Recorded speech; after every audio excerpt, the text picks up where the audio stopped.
Hey, what's up? This is Chosen. Happy Monday, and we are going to get your week kicked off for Raid Shadow Legends. We've got an announcement post coming out this morning from Plarium's main website, going over some new champions that should be live tomorrow, and we will also get the new or next fusion, which is for Marinex launching tomorrow. So going to be a big week, lots to cover, but we're going to quickly wrap up everything you need to know here on Monday morning. So let's get into it.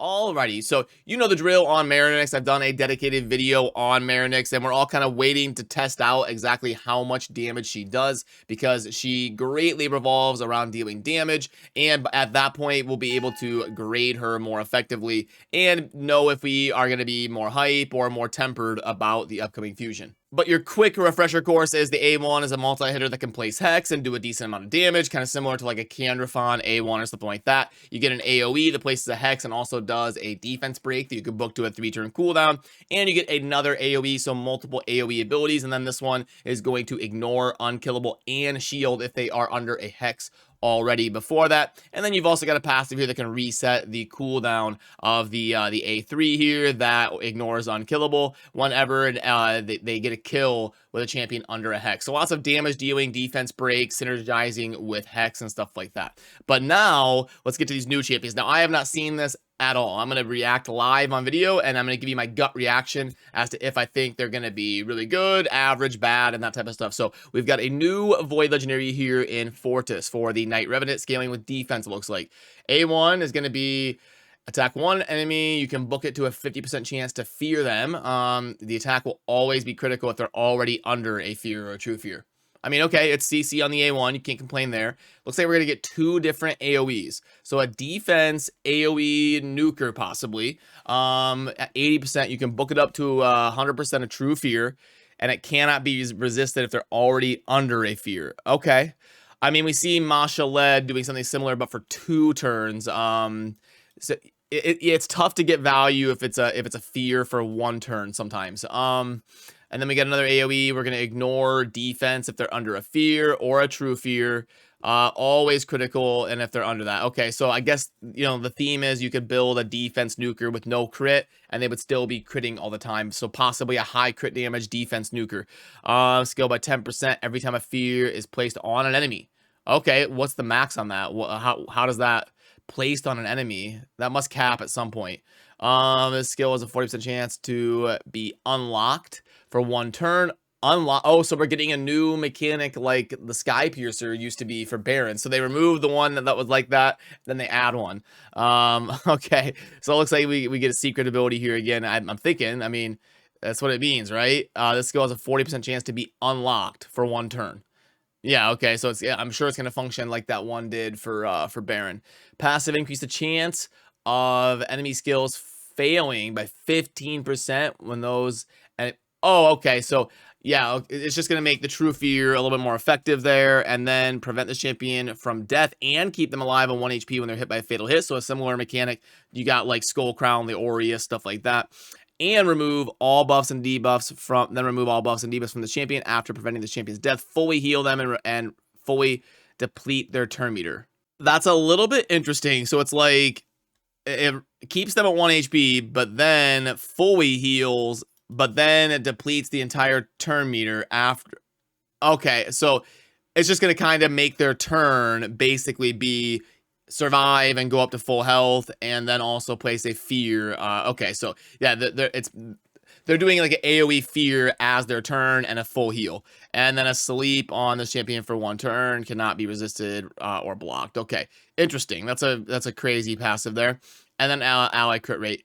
I mean, I don't know. This is there's a lot going on here on this new Void Legendary. It's kind of hard to grade. Again, you know, you've got a double AoE damage dealer hitter doing damage every single turn. Not really a support champion. So again, I need to know the multipliers. Like, does this champion smack? Do they not? And then that'll unlock kind of similar to the fusion champion if they're good or not. I mean, My gut reaction is I'm not super hype about this champion. They seem like an average-ish Void Legendary, but if they smack really hard, they could definitely be good. Then we've got an epic champion here in Tamo. Attack one enemy, 30% chance of stealing a buff from a target. That's good on an epic. AoE, 100% chance of decreased attack. That's pretty solid for an epic. You can book it to a 3-turn. Counter attack on this champion, which is going to cause them to steal buffs. 3 turns from the Shadowkin, then fill the turn meter of all allies by 15% and place increased crit damage. Cool. It could be a decent option for like a Hydra team, a budget Hydra team. 30% crit rate buff on 2 turns, all allies from Shadowkin. Could be fun in the faction wars as well. Increase is all heals and turn meter fill effects by 20% when used from the Shadowkin. Okay. If there are multiple champions on the team with the skill, only one will activate. And then speed. Yeah, so definitely going to be pretty solid for the epics for the Shadowkin faction wars there. Prosecutor. Oh, it's a rare. Okay, so attack 1 to be 2 times, 20% chance of decreasing turn meter. AoE, decrease speed, 3-turn cooldown, not bad. This is an attack champion.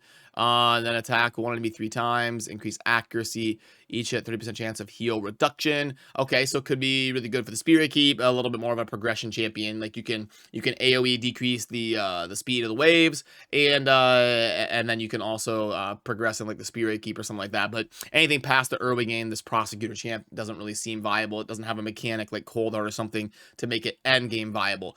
Yeah, all in all, I don't see anything that I'm super hyped for. Honestly, these seem like kind of meh, until I know the multipliers on these top 2. We have a new Force Legendary and a new Void Legendary, and if either one of these has insanely good multipliers, they could be pretty hype.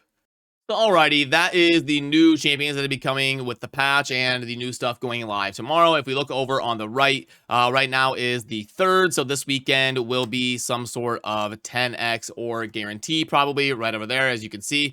And then, you know, the fusion will be live for like these 3 weeks right here. It'll probably be the main gist of it will be these first 2 weekends, and you'll have a 10x or some sort of guarantee going on later on, like Thursday or Friday this week. And then the next week after that, the second week, week 2 of the fusion, we'll probably have 2x ancients if Plarium does everything by the status quo.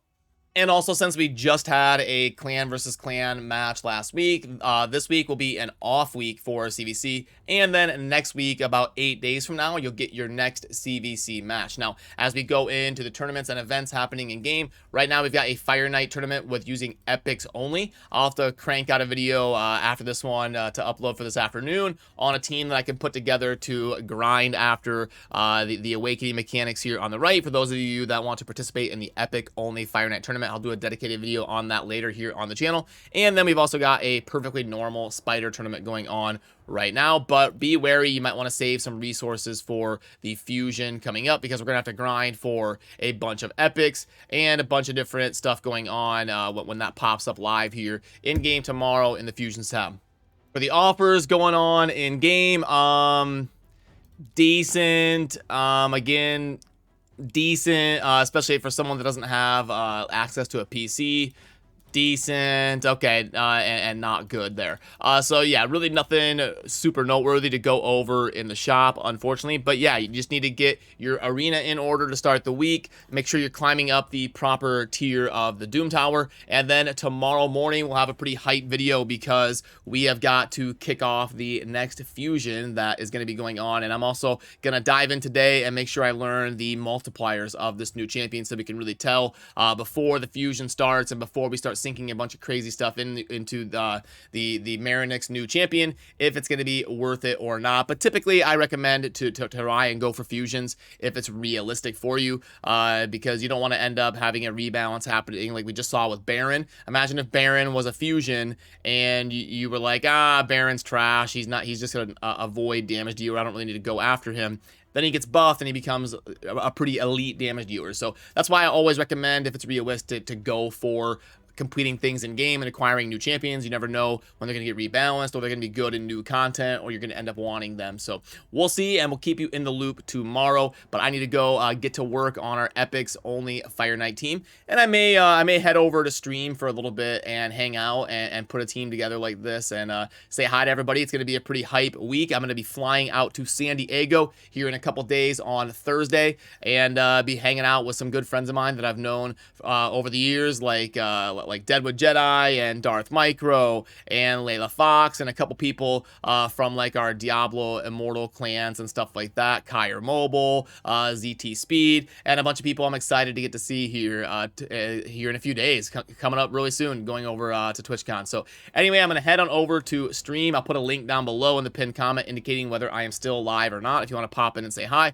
I'm going to work on the Epic Fire Night team, and then we'll crank out a video later on the channel. So make sure you subscribe on your way out if you enjoy daily Raid Shadow Legends content. I'll see you soon in the next video. Peace.